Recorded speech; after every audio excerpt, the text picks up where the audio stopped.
My first question goes to the very sexy and handsome and incredibly good-looking director Chris Weitz. Hi there.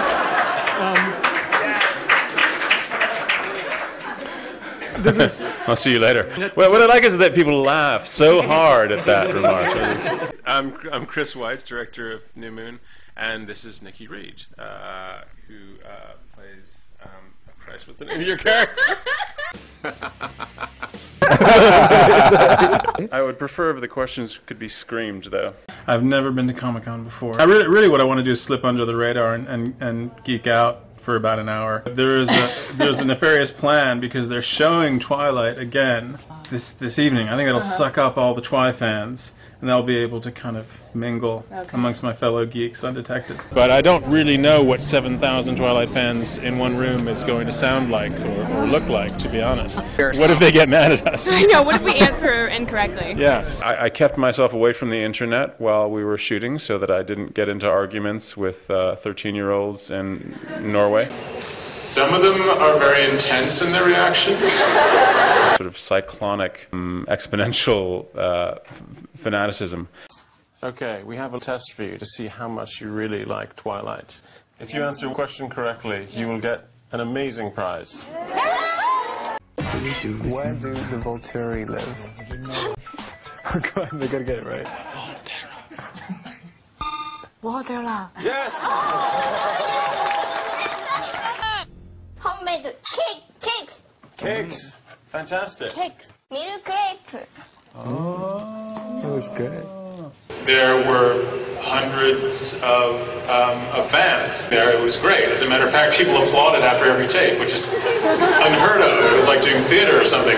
The Twilight Saga New Moon, for both of you as an actress and as a director, how is this one different? As an actress, I found it...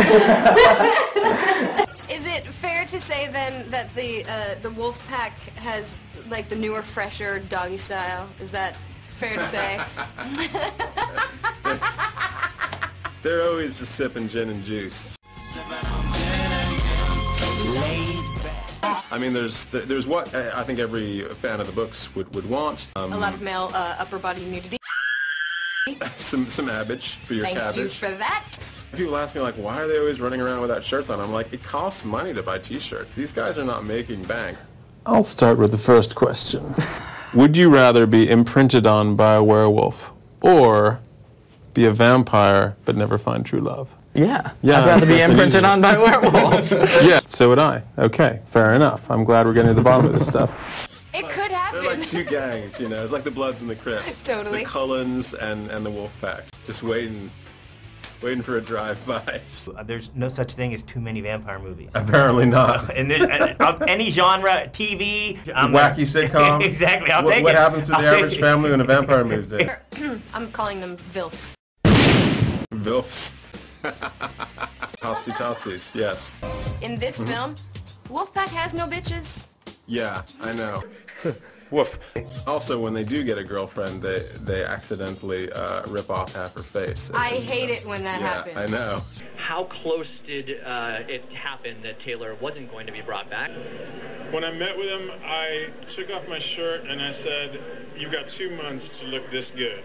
And he said, I'm willing to try that. And finally he came back and the results were just about as good as my abs. Bon Iver has done a track for us, Band of Skulls, so there are all these really groovy, pretty groovy.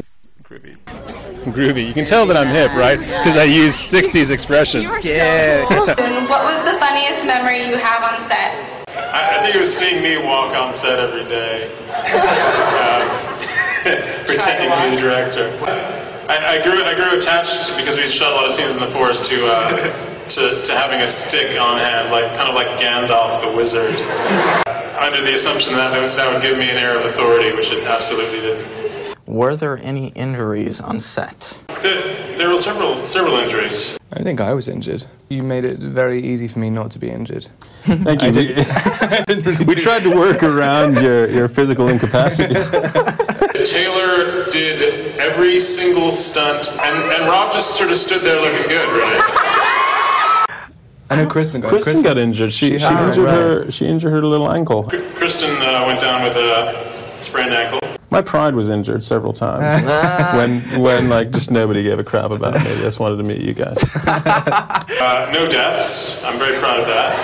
Maintaining a long-standing record of not killing anyone on my films. How was it working with Rob and Kristen and myself? Were we difficult on you? Did we cause you stress? And you're all nice guys, and were very welcoming to me because I was the new kid on the block. I was the NKOTB. It was freezing cold, and he would wear like, you know, at least 6 different shirts when he could have worn like one big sweater, but instead it was like. In the back of my mind, I always thought, you know, on the days when, you know, Taylor and Kristen are in the rain, what I'll do, like, is I'll to show fellow feeling, I'll just wear a t-shirt or even, you know, just strip down. And then I saw them and I was like, screw that.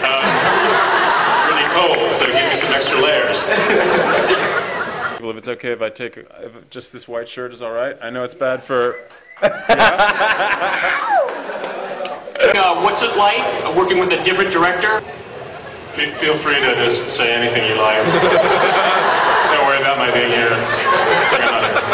And Chris is a very peaceful, well, seemingly peaceful person.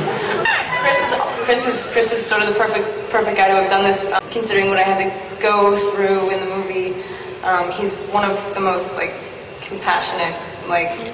I mean, the most considerate guy I've ever met in my life. So, like, made it so easy. Jeez. It's pretty much unanimous that we all absolutely hate him. There's my commentary in which I will reveal my deep and abiding hatred of all of the actors in detail. So I'm also curious about deleted scenes. Have you already lost a scene or two that you're like, it's okay, I've lost it because it's going to end up on the DVD? I think the scene in which I played the bartender that Edward talks to about his problems was a mistake.